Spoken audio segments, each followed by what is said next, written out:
राहुल गांधी की वोटर अधिकार यात्रा में इंडिया अलायंस के साथी भी लगातार पहुंच रहे हैं। जितेंद्र जी हमारे साथ हैं। दादा, आप आए हैं, पटना आए हैं इस रैली में, इस पदयात्रा को समर्थन देने के लिए। क्या मकसद है आप लोगों का आने का? देखो, देश का संविधान मिट्टी में मिलाया जा रहा है। जो बाबा साहब अम्बेडकर का सपना था कि चुनाव आयोग ये स्वतंत्र होना चाहिए, उसको संविधान में प्रावधान किया गया। उसकी स्वतंत्रता नष्ट की जा रही है, सरकार उसको अपनी कठपुतली बना रही है और उस माध्यम से गद्दी पे बैठी है वोट चोरी करके।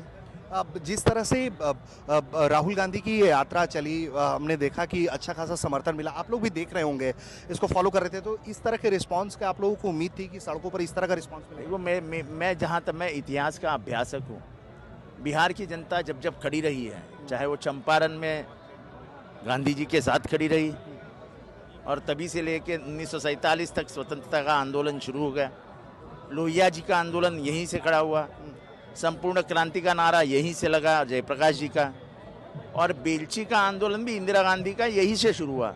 तो बिहार की जनता जब जब पुकारती है, देश खड़ा हो जाता है। सर, महाराष्ट्र में जिस तरह से आप लोगों को झटका लगा, लोकसभा में आप लोग लीड पे थे, विधानसभा का चुनाव हुआ, एक तरीके से लैंडस्लाइडिंग विक्ट्री आपके अपोजिशंस को मिल गई, तो आपको लोग को लग रहा है कि वही चीज़ हुई है जो राहुल गांधी कह रहे हैं? बिल्कुल वही, हम तो पहले दिन कहे हैं, ये तो आज लोग कह रहे हैं ना।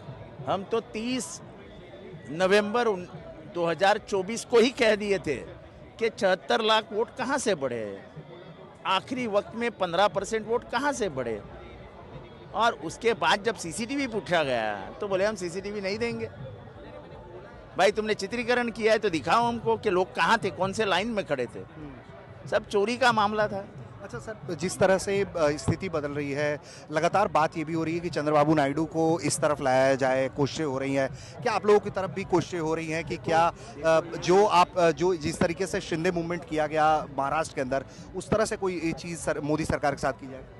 देखो, ऐसा है कि गणतंत्र बचाना है, जिसको देश के प्रति प्यार है, देश के स्वतंत्रता आंदोलन के प्रति प्यार है और देश के गणतंत्र और संविधान के प्रति प्यार है, वो हर आदमी इस आंदोलन में जुड़ जाएगा।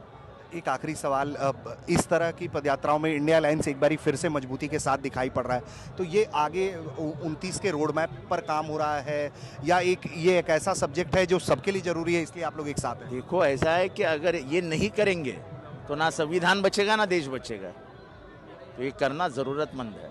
ठीक है, थैंक यू। तो आपने आपने कि किस तरीके से जितेंद्र जी हैं जो महाराष्ट्र से आए हुए हैं, इंडिया अलायंस के साथी हैं, वो लगातार ये बात कह रहे हैं कि अगर देश को बचाना है, संविधान को बचाना है, तो इस तरह की यात्राओं में राहुल गांधी के इस तरह के समर्थन में वो आना पड़ेगा। उनका कहना है कि मैंने इतिहास जानता हूँ, इतिहास पढ़ता हूँ, तो मुझे मालूम है कि बिहार में जब भी इस तरह की क्रांति हुई है तो वहाँ से पूरे देश में आंदोलन उठ खड़ा होता है। पटना के गांधी मैदान से ऋषिराज, न्यूज़ तक।